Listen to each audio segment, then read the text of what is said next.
Je trouve que les gens qui sont dans la religion sont des gens qui sont bêtes. C'est des stupides. C'est des gens qui ne réfléchissent pas. Sincèrement. Sincèrement.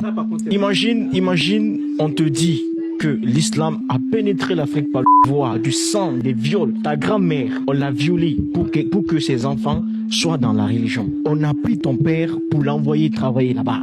On a coupé ses pour le mettre dans harem, pour servir des rois, des monarques. Qui t'a dit que c'est comme ça? Ça s'est passé. Tu lis par exemple le génocide voilé de Tidjane Gaye. Il raconte tout cela.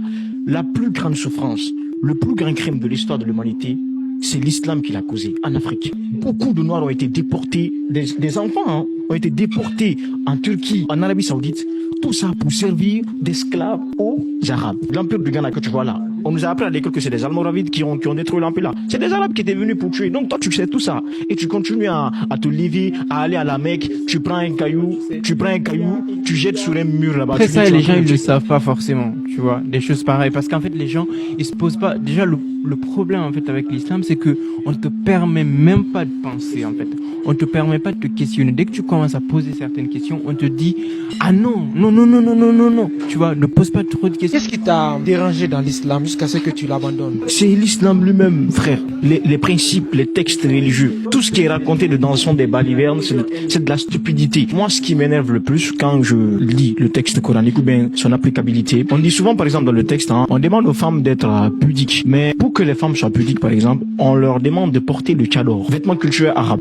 On leur demande de porter l'abaya, vêtement culturel arabe. Pourquoi ne pas laisser par exemple la femme peut porter le lépi pour exprimer sa pudicité? Pourquoi? On te refuse, on te dit forcément de porter ce qui vient de l'arabe. Parce que non seulement tu paies de l'argent, tu participes à renforcer l'économie de ce pays-là. Hey, l'islam, c'est une création économique. C'est dans le but d'enrichir les banques de ceux qui ont créé la région. On le voit par le Hajj. Imagine, tu dois payer plus de 70 millions pour aller à la Mecque et tourner autour d'une pierre. Après, tu dois payer plus de 5000 CFA pour acheter un caillou. 5 cailloux, tu dois jeter encore, tu jettes pour lapider Satan. Tu rentres à la maison, tu trouves Satan dans ton salon. Quand tu arrives là-bas, tu dois être dans un hôtel. Tout ça là, ça rentre dans l'économie du pays. Quand tu quittes là-bas, tu dois acheter des conneries pour revenir avec ça. Tu donnes ça aux voisins. Tout ça, tu participes à renforcer l'économie de l'Arabie Saoudite, qui plus tard va prendre 5% de ça pour venir construire des mosquées ici. Et tu prends des marabouts, tu prends des albinos, tu les installes là-bas. Ils viennent prendre ton argent quand tu sors de la mosquée. Et bisabilillah. La religion, c'est une forme de domination économique. Nous qui payons le salaire de Ronaldo là-bas, nos parents qui partent au pèlerinage là, c'est eux qui payent le salaire de Ronaldo. Je t'assure, l'Afrique, le continent africain où il y a l'islam, dépense plus de 100 milliards de francs CFA pour aller déverser ça en Arabie Saoudite pour faire le pèlerinage. Après, ils construisent des hôpitaux, des écoles, ils prennent ça, ils paient le salaire de Cristiano Ronaldo. C'est nous qui payons le salaire de Ronaldo là-bas. Nos parents qui partent au pèlerinage là, c'est eux qui payent le salaire de Ronaldo. Je t'assure. Imagine si, par exemple, 5 fils de Télémile se réunissaient pour cotiser 100 millions. 100 millions qui prennent la poêle à la Mecque là, ils peuvent faire un grand hôpital à Télémilé. Ils peuvent goudronner Télémilé. Et ce que gagne l'Arabie Saoudite avec le pèlerinage en une année est supérieur au PIB de la Guinée. C'est la deuxième source de revenus. Le PIB de notre pays. Ce qu'ils gagnent en une année, c'est supérieur à notre PIB. Et toi, tu es là, tu peux pas réfléchir. Ils partent là-bas pour faire du tourisme.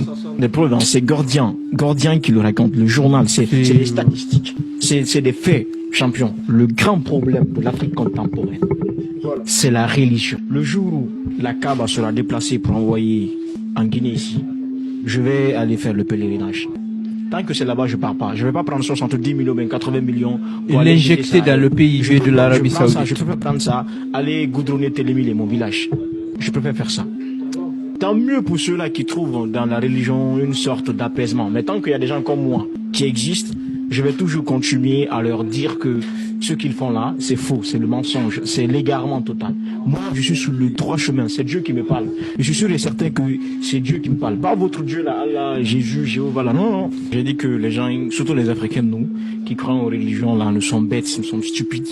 C'est parce qu'on est des imbéciles qu'on continue à prier un Dieu qui nous a toujours maltraités, marginalisés, assujettis. Sinon, on ne serait pas musulman ni chrétien. Si tu es dedans, c'est parce que tu es stupide, tu es bête, tu ne raisonnes pas bien. Si tu raisonnes bien, tu pars de l'historicité de tout, tu vas sortir dedans.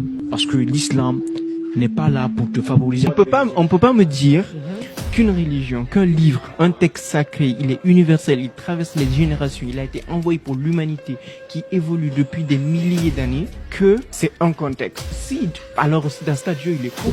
Je trouve les livres de Tiananmen Nembo plus sains que les livres des religions abrahamiques. Il n'y a rien qui prouve que Dieu existe. Concrètement, tu te réclames de quelle croyance? Aucune. Tu as regardé du porno pendant le Je Ramadan? l'ai fait. J'ai écouté de la musique. Moi, j'ai perdu 20 ans de ma vie à apprendre un livre dans une autre langue. 20 ans. J'ai fait 20 ans en train d'apprendre un livre qui n'est pas en poulard. J'ai perdu 20 ans. Est-ce que tu n'as pas possédé? Je ne suis pas possédé, frère. Je suis sûr et certain que ces 20 ans-là, si j'étais dans une famille qui n'était pas troublée par la religion, présentement, je serais plus que Bill Gates. Il y a que la religion ne reste qu'en Afrique. Je ne sais pas pourquoi les Africains sont cramponnés à ça. 84% de la population mondiale est religieuse. Il n'y a qu'une minorité de personnes qui ne croient pas aux religions. Est-ce que vous ne pensez pas que vous êtes sur la mauvaise voie? Moi, je me dis même qu'on devrait reconstruire la tour de Babel, aller faire un procès à Dieu. C'est Dieu le problème de l'humanité. C'est lui. L'islam, c'est des règles, c'est la charia, c'est de la violence. J'ai vu même, c'est un personnage falsifié. Il n'a jamais existé.